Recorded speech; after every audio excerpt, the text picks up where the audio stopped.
A few years ago, I helped a buyer purchase a piece of vacant land here in our area. She wasn't looking to build a home. She simply wanted a place to park some money and invest in real estate, and she was out of the area. So we found a property and it seemed like a good opportunity, and she bought it. And a couple of years later, unexpectedly, she called me and said, I want to make a change. I'd like to sell the land. So the challenge was that this was not an easy piece of land to develop. Every buyer who looked at it came back with the same concern, which was that the lot is too steep, there's too much grading, and it's gonna cost me too much in earthwork. There were a couple of developers that were interested, but they just ended up putting it on hold. So to make matters worse, the property was located in a desirable neighborhood with an architectural design review committee that had strict building rules.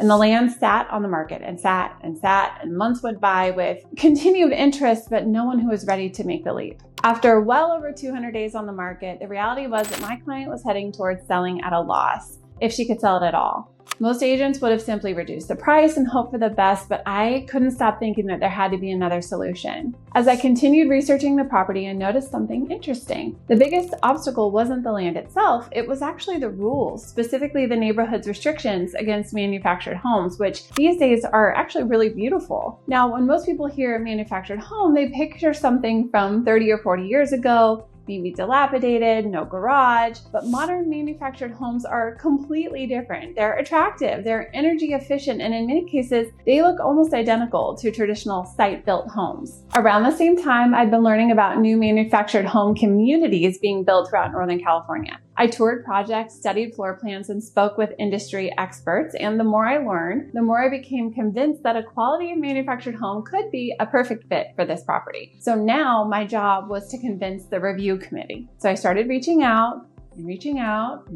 again. If you've ever tried to get an answer from a committee or government board, you know it can test your patience. I sent emails, made calls, shared plans, provided photos, answered questions, then answered more questions. And frankly, this went far beyond what most agents would do for a land listing, but I believe there was real value hidden in this property if someone would just challenge old assumptions. So finally today, we are closer than ever to making it happen. The review committee is actively reviewing our plans and has been receptive to the concept so far. Instead of marketing a piece of land that everyone viewed as difficult and undesirable, we're creating a path toward a property that could support a beautiful modern home. That changes everything. It creates more options for buyers. It increases the value of the land significantly, and it gives my client a chance to walk away with substantially more money than if she had simply accepted one of the low offers that came in early on. The story isn't completely finished yet, but the lesson is already clear. Sometimes the biggest value as a real estate agent brings isn't finding a buyer, it's finding a solution. When most people see a dead-end property, I try to ask different questions.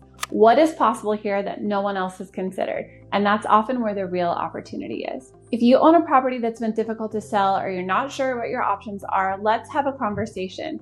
There may be opportunities to increase value, change the strategy, or solve a problem that nobody has taken the time to solve yet.